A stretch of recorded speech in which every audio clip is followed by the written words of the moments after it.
When I consider thy heavens, the work of thy fingers, the moon and the stars which thou hast ordained.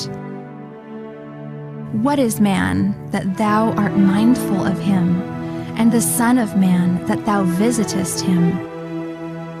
For thou hast made him a little lower than the angels, and hast crowned him with glory and honor. Thou madest him to have dominion over the works of thy hands. Thou hast put all things under his feet. All sheep and oxen, yea, and the beasts of the field, the fowl of the air, and the fish of the sea, and whatsoever passeth through the paths of the seas.